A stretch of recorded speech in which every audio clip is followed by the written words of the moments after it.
আসসালামু আলাইকুম এভরিওয়ান, কি অবস্থা তোমাদের? আশা করি সবাই অনেক বেশি ভালো আছো। তো তোমরা যারা কৃষিগুচ্ছ ভর্তি পরীক্ষার্থী আছো, তো তোমাদের এখন একটা কমন একটা প্রশ্ন যে ভাই পরীক্ষার আগে আমরা কিভাবে টার্গেট নিয়ে পড়বো বা কত মার্ক টার্গেট করে পড়বো। তো অনেকে টার্গেট করে যাও যে বাসা থেকে যে আমি 60টা দাগাবো বা 70টা দাগাবো, তো কত হইলে আসলে একটা সাবজেক্ট পাওয়া যাবে। তো এই বিষয়ে অনেকেই প্রশ্ন করছো।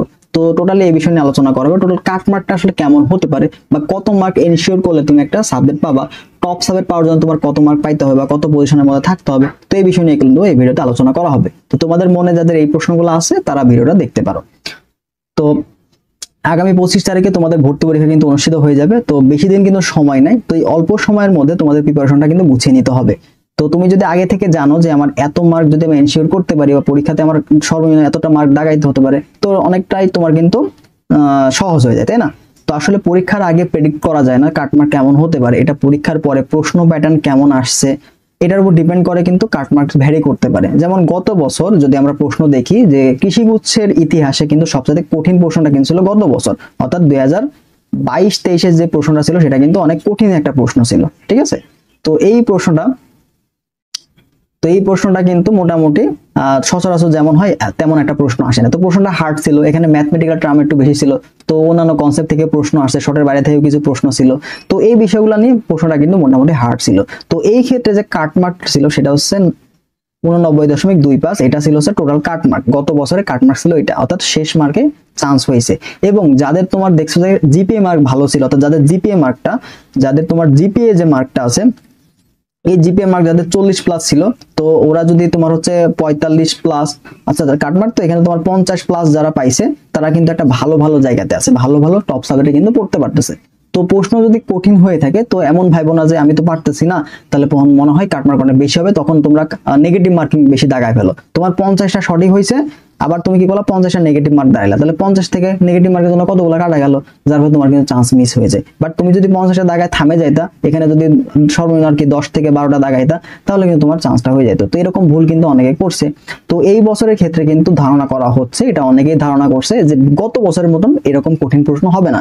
তো সচরাচর যে প্রশ্নগুলো হয়েছে যেমন 20-21-এ, 21-22-এ যে টাইপের প্রশ্নগুলো আসছে, এই টাইপের প্রশ্নগুলাই এখানে দিতে পারে। মানে প্রশ্নের প্যাটার্নটা এমন হতে পারে যে এতটা কঠিন হবে না। তো যেমন স্ট্যান্ডার্ড প্রশ্নে পরীক্ষা হওয়ার সম্ভাবনা সবচেয়ে বেশি। তো স্ট্যান্ডার্ড প্রশ্নে পরীক্ষা হলে কি করতে হবে ভাই?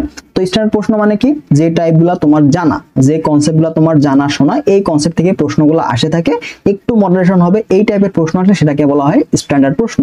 অর্থাৎ স্ট্যান্ডার্ড প্রশ্নে তুমি বুঝতে পারবে যে আসলে প্রশ্ন কোথা থেকে আসছে। এখানে সহজ প্রশ্ন থাকবে, কঠিন প্রশ্ন কিছু থাকবে যেটা টপার যারা হবে ওরা এগুলো অ্যান্সার করে আসবে। তোমার তো যদি টপার না হওয়ার ইচ্ছা না থাকে, সেক্ষেত্রে তুমি সহজ প্রশ্নগুলো কিন্তু দাগায় চান্স নিশ্চিত করতে পারো। তো এই ক্ষেত্রে তোমার যদি স্ট্যান্ডার্ড প্রশ্ন হয়ে থাকে, সেই ক্ষেত্রে তোমার টার্গেট হবে 100 এর মধ্যে মিনিমাম 65 থেকে 70 মার্ক তোলা। 100 এর মধ্যে মিনিমাম 65 থেকে 70 মার্ক, এটা তোমাকে অবশ্যই এনশিওর করতে হবে। যদি এটা এনশিওর করতে পারো এবং এটার সাথে তোমার যদি জিপিএ মার্ক যদি 40 থাকে, বা 40+ থাকে, তাহলে তোমার কিন্তু চান্স হয়ে যাবে। তো তুমি ওভারঅল চেষ্টা করবা, যদি স্ট্যান্ডার্ড প্রশ্ন হয়ে থাকে ওভারঅল তুমি চেষ্টা করবা 110, ঠিক আছে? 110 এই রেঞ্জের মধ্যে যেন তোমার মার্কটা আসে, ঠিক আছে? অর্থাৎ এই রেঞ্জের মধ্যে যেন সর্বনিম্ন তোমার মার্কটা আসে, তাহলে তুমি কিন্তু একটা সাবজেক্ট পেয়ে যাবা। তো 80+ যদি তুমি রাখতে পারো, 80+ যদি তুমি মার্ক রাখতে পারো, সেই ক্ষেত্রে তুমি সকল টপ সাবজেক্ট কিন্তু পেয়ে যাবা, কখন? যখন স্ট্যান্ডার্ড প্রশ্নে পরীক্ষা হবে। তো স্ট্যান্ডার্ড প্রশ্নে পরীক্ষা হলে কিন্তু তোমার জানা কনসেপ্ট থেকে আসবে। তো তুমি জানা জিনিস যেন তোমার ভুল নয়, এটা তুমি মাথায় রাখার চেষ্টা করো, ঠিক আছে? যদি তোমার জানা জিনিস এই ক্ষেত্রে ভুল হয়ে যায়, তাহলে তোমার কিন্তু সুন্দর মতো চান্সটা কিন্তু মিস হয়ে যাবে।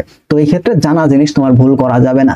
আর কঠিন প্রশ্ন হলে যখন দেখবা যে তোমার অজানা কনসেপ্ট থেকে আসছে, মানে এই প্রশ্ন তুমি কোনোদিন দেখোই নাই, বা এখানে ম্যাথমেটিক্যাল টার্ম অনেক বেশি, ক্যালকুলেশন করতে অনেক সময় লাগছে। দেখো ক্যালকুলেশন করতে তোমার সময় লাগছে, তার মানে বাকিদেরও কিন্তু সময় লাগবে। তো হ্যান্ড ক্যালকুলেশন প্র্যাকটিস করে যাবা, যেটা তোমার সময় লাগতেছে সেটা অবশ্যই কঠিন প্রশ্ন। তো ওগুলা কিন্তু অনেকে স্কিপ করবে, তুমি স্কিপ করতেছো, যেন তোমায় স্কিপ করতে পারো কোনগুলো যেগুলো সবার জন্যই কঠিন, বাট সবার জন্য সহজ, সবাই পারবে, জানা কনসেপ্ট, সেখান থেকে তোমার কিন্তু প্রশ্ন স্কিপ করা যাবে না। বাট যেটা কঠিন, যদি দেখো যে কঠিন প্রশ্নের মাত্রাটা সবচেয়ে বেশি, ম্যাথমেটিক্যাল টার্ম অনেক বেশি, সেটা ধরে নেবা যে হার্ড প্রশ্ন। তো এখানে তুমি চেষ্টা করবা 50+ এই মার্কটা রাখার, ঠিক আছে? 50+ এই মার্কটা রাখার। যদি তোমার জিপিএ মার্ক যদি 40+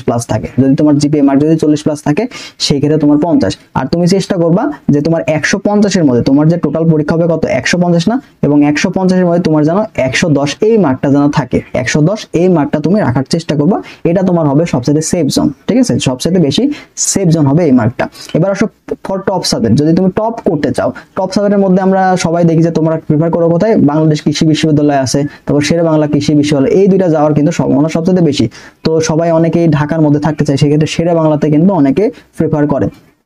তো বাউতে তুমি যদি টপ সাবজেক্টের মধ্যে থাকতে চাও, বিশেষ করে এগ্রির মধ্যে থাকতে চাও, তাহলে তোমার কিন্তু অবশ্যই 450 থেকে 450 থেকে 500 এই সিরিয়ালের মধ্যে তোমাকে থাকতে হবে। এই সাবের ক্ষেত্রে একই অবস্থা, বাংলাদেশ কৃষি শেরে বাংলা কৃষি বিশ্ববিদ্যালয়। তো এই ক্ষেত্রে তোমার অবশ্যই 1000 এর মধ্যে বা 800 থেকে 900 এই সিরিয়ালের মধ্যে তুমি যদি থাকো, তাহলে এখানে টপ সাবজেক্ট যেগুলো আছে সেগুলো তুমি কিন্তু এখান থেকে পাবা, ঠিক আছে। তো এই মুহূর্তে এসে তোমার কিন্তু বেশি বেশি এক্সাম দিতে হবে, বেশি বেশি এক্সাম দিয়ে তোমার যে কাট মার্কটা বা নেগেটিভ মার্কটা সেটা তোমাকে দেখতে হবে, নেগেটিভ মার্ক কিভাবে এড়াবা পরীক্ষার হলে, এই জিনিসটা তোমার কিন্তু এখন থেকে শিখতে হবে। এবং মার্ক যেন তোমার দেখবা যে 60% কম যেন মার্ক তোমার এখন না আসে, এই জিনিসটা সবসময় তোমাকে এনশিওর করতে হবে। তো এই মুহূর্তে তোমাকে অবশ্যই বেশি বেশি এক্সাম দিতে হবে, যদি পারো অফলাইন এক্সাম দিতে পারো অথবা অনলাইনে তোমরা এক্সাম দিতে পারো। তো আমাদের যে অনলাইন যে ফাইনাল মডেল টেস্ট আছে সেটা কিন্তু অলরেডি শুরু হয়ে গেছে 3 তারিখ থেকে। তো এখানে কিন্তু অনেকগুলো পরীক্ষা হয়ে গেছে, তোমরা দেখতে পাচ্ছ। বোটানি পেপার ফাইনাল হয়ে গেছে, জুলজি পেপার ফাইনাল হয়ে গেছে, কেমিস্ট্রি সেকেন্ড পার্ট আজকে চলতেছে। তো সবগুলো পরীক্ষা কিন্তু 100 মার্কের হচ্ছে, কৃষি পরীক্ষার অনুরূপ। তো এই প্রশ্নগুলা তোমরা কিন্তু চাইলে প্র্যাকটিস করতে পারো, তোমাদের নিজের প্রিপারেশনটা তোমরা যাচাই করার জন্য এক্সাম ব্যাচটাতে এনরোল করতে পারো, ঠিক আছে। এখানে টোটাল তোমার হচ্ছে পেপার ফাইনাল হবে, তারপর সাবজেক্ট ফাইনাল হবে, এরপরে 5টা মডেল টেস্ট হবে, ঠিক আছে। এছাড়া তোমরা অধ্যায়ভিত্তিক 12টা প্রশ্ন কিন্তু রিভিশন এক্সাম হিসেবে এটা কিন্তু ফ্রি পেয়ে যাচ্ছ, এটা টেলিগ্রামে সাজানো আছে, এগুলো তুমি যে কোনো সময় দিতে পারবা। এবং এক্সামগুলো তোমরা যারা মিস করছো এই সবগুলো এক্সাম তুমি দিতে পারবা, তুমি চাইলে এক্সামটা পরবর্তী যে কোনো সময়ে তুমি দিতে পারবা। প্রত্যেকটা প্রশ্ন 100 মার্কের, নেগেটিভ মার্কিং আছে 2.25 করে, একদম মূল পরীক্ষা অনুরূপ মার্ক। এবং এখান থেকে চেষ্টা করবা যেন তোমার মার্কটা 60%-এর নিচে কখনো না আসে। যদি 60% নিচে আসে তাহলে তুমি বুঝতে হবে প্রিপারেশন তোমার অতটা ভালো হয় নাই, তোমার প্রিপারেশনটা ইমপ্রুভ করতে হবে।